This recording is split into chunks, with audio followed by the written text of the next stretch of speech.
Good morning and welcome back to the Catch Podcast. I'm Kenny.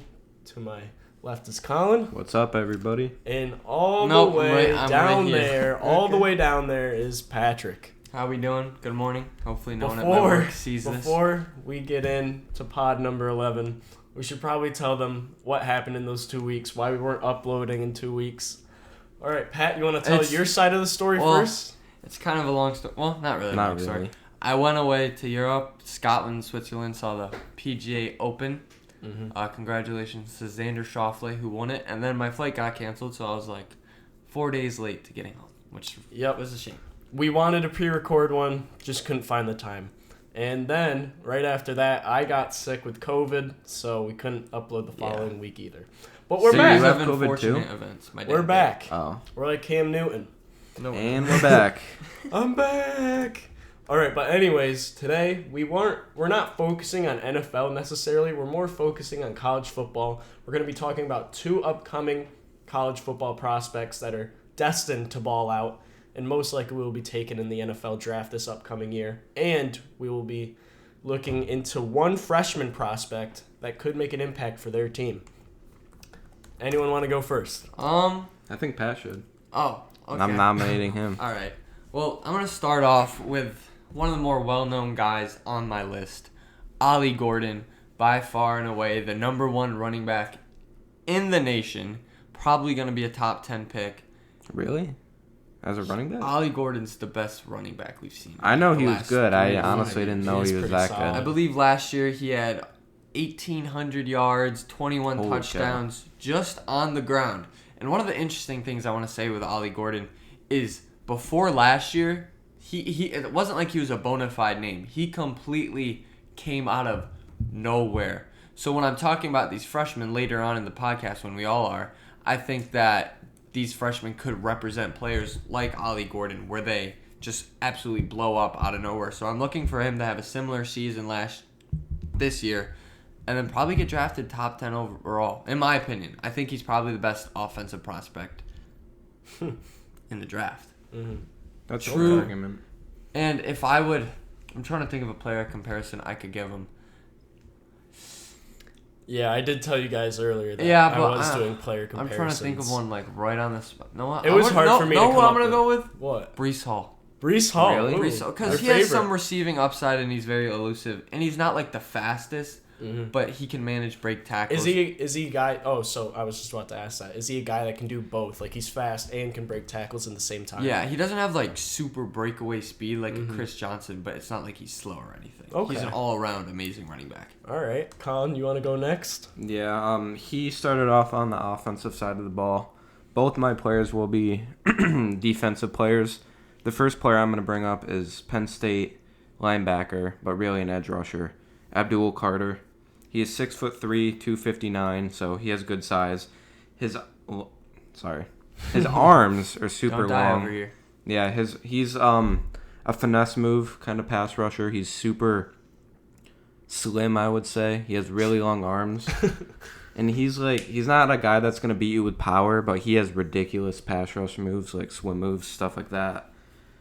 He has really good flexibility. Good bend and everything. Oh, yeah. Anything you want from an NFL prospect. And one of the things rusher, on, has. Ollie Gordon in the Big 12, are they in the Big 12? Oklahoma State? I believe so. I think so. I think so. But I wouldn't say their competition is as tough as, Abdul Carter in the Big 10 going against some of the best offensive lines. Oh, yeah. There's a ton of competition. In the whole league. Michigan's got a great offensive line. Ohio State's got a good offensive line. So Oregon. He has some... Well, they weren't in it last year, but now he's going to be going up against them. So he has some experience against some of the best players. It's not like he's just doing this against FCS schools. One thing I will say is his stats don't really jump off the page. Like his on-paper stats, just straight up sack numbers aren't great. He has the intangibles ready exactly. For a breakout, though. For advanced stats, he ranked third in pass rush win rate among over 1,000 players with 100 or more snaps in 2023. So going into the advanced stats, we? Some NFL scouts value that. But as far as projection, he's going to be a mid-first rounder probably. Okay. 15 to 20 range. You want to give us a player comparison? I didn't really. I don't know. It's kind of hard. It doesn't have to be a super unique player, Mine's like a window. Like, I gave a floor and a ceiling. I think they're going to be somewhere in between there for my people. I think Hassan Reddick could be. That's literally the first player that came to mind. He's fast, and he's not known for, like, the power rush moves, but he's very quick off the line, and he's got an excellent use of hands and can get a good punch on the offensive line. Yeah, I mean, that's definitely the first player that comes to mind. All right. Well, I'm going to switch it back to the other side of the ball. We're going to wide receiver Luther Burden on Missouri. He is absolutely insane. Some are calling him the best wide receiver in all of college football right now. It's either him or Tatori McMillan, yeah. Luther Burden is absolutely insane. I mean, there's no other words to describe him. Gets open whenever. He's not a guy that's like one-dimensional where you just bomb it down the field to him. Play it short, play it deep, play it medium, play it wherever. On the yak side of the ball can get yards after the catch. By it's really hard to bring him down. It's hard to tackle him because that man will absolutely just juke all over the field. He has amazing hands, like absolutely amazing hands. He doesn't normally drop a catch. Last season, he put up 86 catches for 1,200 yards and 9 touchdowns. He isn't like the biggest receiver. Yeah, he'd probably play slot in the NFL. He's like 6 foot. He's 5'11" right now. Oh, really? I thought he was 5'11", 200 pounds. He's not like as slim as someone like Devontae Smith, so that's a good thing. Like he's at least decent for his size. I think Luther Burden could be a very, very high prospect in the NFL. I remember last year there was a bunch of transfer rumors. I'm sure you're not. I don't know if you guys know about this, but. He was like there was big rumors of him transferring, and then he made like a whole announcement video of him coming back, and he went off.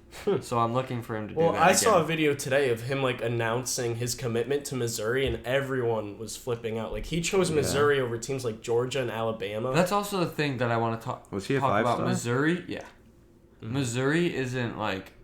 Their QB, I'm not sure who Brady it is. Cook. Brady Cook. Noah Fifta is the QB for Arizona, and I think he's going to set up McMillan a lot better than Missouri will be. So the stats may not show that he's wide receiver 1 after this year, but I still think he obviously has a great argument. It's kind of like a Justin Jefferson right now, where you're with like a quarterback like Sam Darnold or potentially McCarthy. Like you said, Fifta, really good. I'd compare him to someone like Kyler Murray. But let me go back to Burden. My player window that I had for him, I had his floor at Jalen Waddle, and his ceiling, prime OBJ on the Giants. Are we talking floor? Jalen Waddle is insane. I know. I think he's going to be really good. I don't think there's any chance he's a bust at all. I really don't. When I was watching him play, thousands of times, it has been said. It has been said. Yeah. But I think he has the talent, has the skills. He definitely is a good player. Out of any player Works to make hard. that claim with, he would probably be the player you'd want to make that claim. True. One thing I like is that he didn't like take the high road and go to Georgia. He went to Missouri. He must have So had his I don't reasons. think he's like the typical player where you're I want all this money. SEC school. Yeah, I mean, they're not bad by any means. But it's Miami of Ohio. It's Missouri. It's not like Georgia. Where you probably didn't want to go to Georgia. You're going to play with there's top-end talent. 85 different receivers there. Oh, yeah. You could think of it that way. But now we're going back to, it's actually the new SEC now. My second player, Calvin Banks Jr., the offensive tackle for Texas. First of all, before last year, he played every single snap as a freshman, earned All-American freshman honors.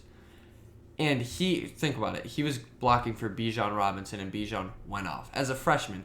And then last year, he stepped up even more. He was playing swing tackle a little bit. I think he let up like maybe 4 or 5 sacks, but think about it. He's going against some of the best that's defensive excusable ends for sure. I think the stat was he played against 5 first-round picks last year. Wow. As an offensive tackle. Jeez. He was second-team All-American last year, first-team All-Big 12, and a Joe Moore Award semifinalist. He led his team to scoring 30 points 10 times in a row. I mean, Quinn Ewers is obviously on the team, and who's another Texas? Isaiah Bond transferred. I'm trying to think. Was A.D. Mitchell there? Not anymore. He got drafted. Well, last year but he he was. was. But once again, Yeah. to score that amount of points, you need someone to hold down Especially at left the blind tackle. side of the QB, and that's exactly what Kelvin Banks did. He did it last year, and he did it as a freshman. So I think he's going to be even better, probably one of the best left tackles. I mean, yeah, he's doing it for a potential If first I were rounder. to combine, and if Quinn I were Ewers. to, this is hard because I don't know a lot of offensive. Yeah, that's kind of It is a impossible. difficult to one to compare. do. He's very quick, and he's got really like, I wouldn't say he's got a good punch when the hike. Gets him off the line really quick. I'm doing my best offensive lineman impression, but I would say Elijah Vera Tucker. Might have also to upload the video to Spotify. Yeah, I was just just for about that to reason. say, I don't know if we're gonna be able to see. Whatever. Move Well, your think hands. about Elijah Vera Tucker. Elijah Vera Tucker can be a swing tackle nowadays. He's not going to do that for the Jets this year, thank God. But Calvin Banks can definitely do that, and he's very, very agile for a 6'5", 320 guy. Colin, your last prospect that could potentially go to the NFL this year. Who is it? Well, like I said, this guy's definitely going to the NFL. But like I said, I picked two defensive players. They both play basically the same position. Forgive me if I pronounce this wrong. It's a little rough. But Ohio State linebacker JT Tuamoliau. Yeah. There we go. Third try. Anyway, he's 6'5", 269, which if you're comparing that to Abdul Carter, he's 2 inches taller, but only weighs 10 pounds more. So he's still super fast. Yeah, exactly. And he has the length if he's taller, just like Abdul Carter did. He plays for Ohio State. I don't know if I mentioned that. I think I did. But the big thing with him is he's ridiculously strong, especially like edge setting, like in the run game. Like he has overwhelming power, and again, his stats really don't jump off the page. Last season, I don't think he really played that many games. He also was like Jack Sawyer's on the team. There was Yeah. a bunch of good defensive ends that were there last year, And so he didn't get a lot. I mentioned him being strong, and with a lot of edge rushers, when you're strong, you're not really fast. Like, it's either one or the other, especially if you're strong. A lot of the times you don't have the swim move skills of an agile edge rusher like Abdul Carter, but he does. He's very versatile. You can stick him really anywhere on the D-line. He's very smart. I mean, I think let me check. He is a senior, so he's been there for a while. He knows the game of football. And I think he's in one of the best positions as a defensive lineman when you're on Ohio State, who arguably has the best defensive line in college football. Jack Hold on. Sawyer, JT I have a correction. Tuimoloau, I was Hamilton, Tyler. What? I was completely wrong. He has not missed a game in his collegiate career, meaning he is very durable, Yeah, which a lot of NFL teams value. Because if you're not playing, you can't make an impact. That is true. Okay. You done with him? Yeah, I can make a comparison if you want, but I don't know. You I mean, got if you want to, Not try, off the go top ahead. of my head. I might have to come back Alright, to it alright. later. You might have Okay. to help me out, Pat. I'm gonna move over to the other side of the ball again, going to the quarterback position. In my opinion, he's the second best quarterback that will be entering the draft this season. It's Carson Beck. First, I have Quinn Ewers, but that's another story. Carson Beck, quarterback on Georgia, very, very talented quarterback. He stands 6'4". What, Pat? I just think of the Snapchat. You guys Oh, remember yeah. that? I yeah. saw Just think of that. that stuff Carson anytime Beck's we talk Snapchat about- thing. Oh Yeah. yeah. Last season he threw for 4,000 yards, 24 touchdowns, 6 picks. What I really see in Carson Beck is not something that you really see in the NFL anymore.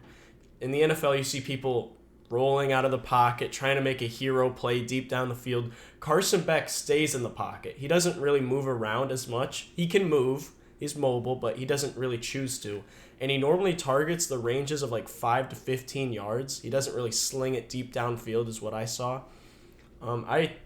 Some people say he has the arm strength too. I really haven't seen it. I don't know about that. He seems kind of like not Jarrett Stidham. Who is that other guy? Stetson Bennett. Mm-hmm. Stetson Bennett.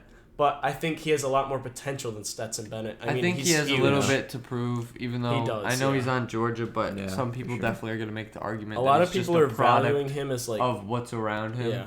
So he definitely has a lot to prove, but we'll see. He's really quick in his decision making, is what I saw. Like he usually throws that It's ball probably out there within 3 one of seconds. the top 2-3 things you need for the NFL. That also scares me though, because maybe he's just like looking into one route and not panning around the field, scanning with his Yeah. eyes for something bigger. I think Carson Beck should be pretty solid. My range for him is very, very wide, like as wide as it can be. So Let me hear it. my floor for Carson Beck is Daniel Jones. Jeez. That And makes sense. The ceiling is Drew Brees. That also. Wow. Play style Play wise, that style makes is what I was sense. really going for there, yeah. I don't know if he'll be that good, but I will bet he's not that good. No, yeah, I would probably too. not. I would put money on that. But I think Carson Beck, he has a lot of potential, and I think that's what people are really looking into. Like a guy like Yeah. Anthony Richardson on Florida didn't really show a lot except potential. That's all he really Yeah. showed. Showed off his arm strength and his speed. I think it's Not kind in of Indianapolis. same he is case. Well, really good. NFL coaches can make anybody good. Exactly. Really, with the Yeah. right. And I skill think set, yeah. Carson Beck has that skill set. I really do. He can It's move if he possible. wants. I think he could easily be trained into doing that. He doesn't. One thing I see with quarterbacks that really bothers me is people are rolling out of the pocket, throwing off a 1 foot. Carson Beck doesn't Yeah. do that because you don't need to do that. There's no need to go for that. I mean, sometimes you do. Sometimes, but Rarely, but like a guy like Noah Fifta, he just rolls out, throws it. Who else does that? Shoot. A lot of I people can't do. think of his name. Another college player. He's on Oregon now. Dylan Gabriel. Yeah. Yeah, just rolling out. Carson doesn't need to do that. I know I've said it like 5 times. Okay, let's move on to our hold freshman on. Do you prospect. want my player comparison Yeah, for I want player JT? comparison. So this isn't coming from me. I'll be honest. I just want to educate the viewers. So the player comparisons are Kwity Paye, Boye Mafe, and David Ojabo, and those are play Oh, style okay. wise, not necessarily like Interesting. ceiling wise or anything like that. Just play style. Okay. My freshman, staying on the defensive side of the ball. Well, actually going to the defensive side of the ball, is not Malachi Starks, who was a freshman phenom about 2 years ago, but the other safety, KJ Bolden, 5-star strong safety. He's probably going to play strong safety this year, of Georgia. KJ Bolden has been highly talked about by Kirby Smart, who doesn't really play a lot of true freshmen. I mean, Malachi Starks was the most recent guy that I remember, and he's talking about this guy like he's the next coming of Jesus Christ. KJ Bolden, according to him, looks like the best player he's ever seen, and also Malachi Starks has been like training him throughout training camp.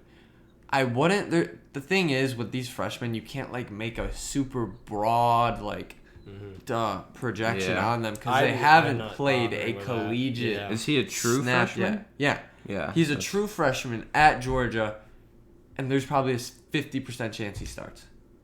He's that good. And when he has the best safety, or I guess Caleb Downs, the second best safety in the whole college world next to him, he's probably going to become even better next season. So I think where he is right now, starting at Georgia, that's insane for a true freshman, and he's only going to get better. I know we're not going to do like player comparisons. It's not really but possible. Tyrann Mathieu, just kind of thinking of this guy. He's not on the big side. He's not like a big, strong hitting safety. Yeah. But he's got some ball hawk traits to him, and looks really fast. The Honey Badger. Go ahead, Colin. Well, for my player, for talking about player comparisons, there literally is none because we've never seen a player like this. From my knowledge, let me get to it. His name is Elijah Lofton, Miami commit. He was number 181 in the class. He was a number 10 tight end, and he was a 4-star. So pretty good. So non-5-star. Yeah, I'm well, surprised by that. Interesting. Well, that's the thing. Like, you know when you're playing college football and there's the gem? Yeah, Or yeah, he's yeah. a gem. Okay. That's what he plays like a 5-star, even though he's not. But 7 Miami commits ranked higher than him, technically. But so far, their coaches said Elijah's been the best.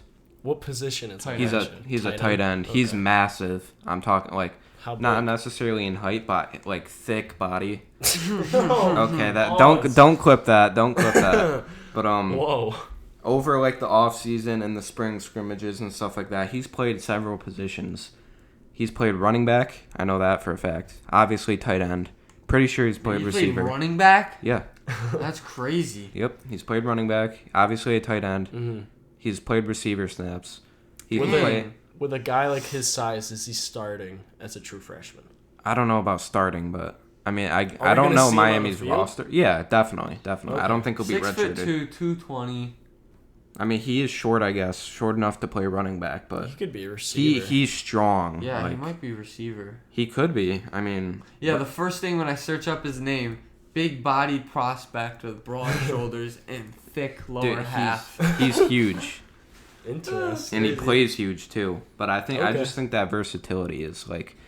A lot of people have probably never heard that name before, No. and that's why I And brought that up. I think you're also right. Like, I can't think of anyone Yeah, that's 'cause- like him. yeah, Someone that's big at that size. 6'2", extremely Playing strong. running backs, that's pretty impressive. Yeah, I mean, All right, my prospect, freshman prospect. I've Number kind of one overall. I've kind of stuck with the really good people, and Pat is right. The number one overall prospect out of the class of 2024, Jeremiah Smith, wide receiver, OSU, baby. This guy's a Florida fan, by the way. I don't know why. Yeah. The Ohio State University. He's 6'3". He's 215. Kind of, I would say he's bigger than your guy. Yeah, that's crazy. weight wise, yeah, He's taller. not necessarily And like it he's doesn't 5 mean he's pounds stronger. less. No, it doesn't. You're right. Weight wise. Like Pat was saying, number one prospect. Everyone has been watching Jeremiah Smith play since bro was like a sophomore. He has such a wide frame. Like I was talking with Burden, like, you know how I was saying Burden can do all these things? Jeremiah Smith, you just need to heave it downfield. He'll jump and get it over 2 defenders. He'll do anything. Are He you gonna is talk just about huge. the stripe, The his stripe? helmet? Oh, you know- how he got like. Yeah. You tell it, cause Really? yeah. Actually, I'm not sure if it's a stripe. I thought it was but- like, yeah. It's something that's on the helmet of every Ohio State player, and usually, like, once training camp starts, they the stickers. Yeah, Yeah, no, Like well, the well, star? it's like the The stickers, star but Hold on. it's not the I stickers. swear it's a I know stripe. what you're saying. Either way, he got it like the earliest that you can possibly get it, right? Yeah, he got it taken. Oh, black stripe. Yeah. So everyone wears a black stripe, and usually Mm-hmm. you don't get it taken off until you're like halfway through the season or you're doing really good. I believe it was the third practice they took it off him because he was Wow. dominating some of the best Ohio State cornerbacks in the secondaries. College football. Ohio I mean, State's they're got one of the best team. teams. Yeah. So yeah, that's crazy. But him He's just huge. looking, yeah, your tight end seems like a baby compared to Jeremiah Well, Smith. I'm But talking whatever. body type. Okay, whatever. I'm not totally sure if Jeremiah Smith's gonna play. I want to say No, he he will. is. There's no way he doesn't. Mika Buka. I mean, that's Uh, what I'm saying though. Like you It's have a Mika Ibuka. Cornell or is it Cordell Tate? It's one of those. Tate, and then he's That probably going to be receiving wide core receiver is, 3. Like, Well, maybe wide receiver 2, just because of how big he is. You wouldn't put him in the slot. He's doesn't fast, always work though. like that. He is. Yeah, fast. actually, Cornell Tate might be. But player comparison, the only one I could really say is like Julio Jones. Some guy that's just really big and can move really fast, catch it over Carnell anybody. Tate, not Cornell Okay. or Cardell. It's Okay, I'm Carnell. glad you close did enough. your research yeah. on Close that. enough. Either way, that's who we have. Let's move on to 0 to hero. Shit. All right, Colin, would you like to start off the 0 to hero? Sure. We're gonna start 0, right? Yeah. All right. I'm gonna start with the USA men's basketball head coach Steve Kerr. I mean, obviously they've been winning. I think every game so far. They haven't lost, so it's a little bit weird to pick them as a 0. But one thing for USA basketball, I mean, obviously in 2020, they didn't. Did they even get a medal in 2020? Was it the bronze? They got gold 2020, I think. They did in Tokyo. Yeah, I think so. Mm-hmm.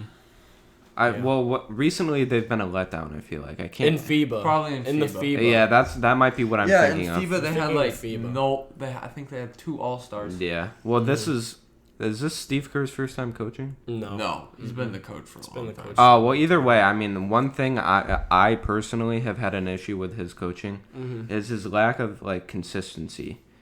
Like with lineups, that is. Like Oh, Jason yeah. Tatum goes from not playing at all to starting the next game. Albeit, I don't think he ended up actually getting that many minutes because he only scored like 2 points. But like, He played a lot. He had a bunch of turnovers. well, yeah, but still, like, because he didn't play the game before that, and like, Yeah. It happened with Embiid too. Mm-hmm. Like, I don't like how when they play, they're just feeding Embiid. yeah, and They're trying to get him going early, which I mean, I guess is a good strategy because you want Yeah, your but he most can't dominant draw guy to the get- fouls that he does Yeah, in the NBA. 'cause the which refs is- aren't- It's so obvious that he tries it's to. kind of funny to watch, But it's to so be honest. embarrassing. But anyway, my issue with Steve Kerr is the lack of consistency, And I don't expect these players to build I don't any know. chemistry. I feel like having a team with that many egos and being all so good, it's kind of hard to be like you're gonna sit on the bench without having someone like throw a fit. I don't know. I can Tyrese see that Halliburton's argument. taking it like a champ. Because You Well, see he's Tyrese the him? youngest Halliburton's- person yeah. there. He's like dancing on the sideline know. and everything. Good He's for all him, happy. but I just with the problems they've had in FIBA allegedly, because I know they haven't been up to standard. I would just prefer they had a set lineup. The players, specifically the starting five, build good chemistry, and it's not different every game. I will be honest. They don't need perfect chemistry with the players. No, that I are on know. that That's team. why they've won every game so far. But that was it. South Africa? No, Sudan. yeah, they South were. Sudan, Yeah, it that They was were a on close one. upset alert. It was. Yeah. that would have been bad. Nerve-wracking. I think it does help that we don't have Coach K anymore because Coach K helped a lot with the U.S. basketball team and Yeah. coaching. Same with Coach Boeheim. Oh, He yeah. helped also. But Patrick, your My- loser of the week. My 0 of the week, I'm staying on the college football track that we've been on all day today, is Alabama recruiting specifically. Not even this year, even though they didn't get any top 5 players. They missed out on the number 1 player, the number 1 quarterback in the 2026 class, Faison Brandon. Oh yeah, just Committed to Tennessee. Oh, I did see A that, couple yeah. months ago, it was kind of obvious that he was going to Tennessee, but Alabama hasn't really had the best recruiting class, at least last year, this year, and the next year. I know. So it would have been a big get for the new Kalen DeBoer Era. franchise era that's starting. But they Dynasty. lose out to the Tennessee Volunteers, who have been. They're not bad recruiting. They're a big SEC They're school. pretty good. But that would have just been a whole, like a restart of the whole Alabama dynasty, getting the best quarterback in the class. Yeah. So that kind of stinks for them. They did get the third best QB in the 2025 class. I believe his name actually is right here.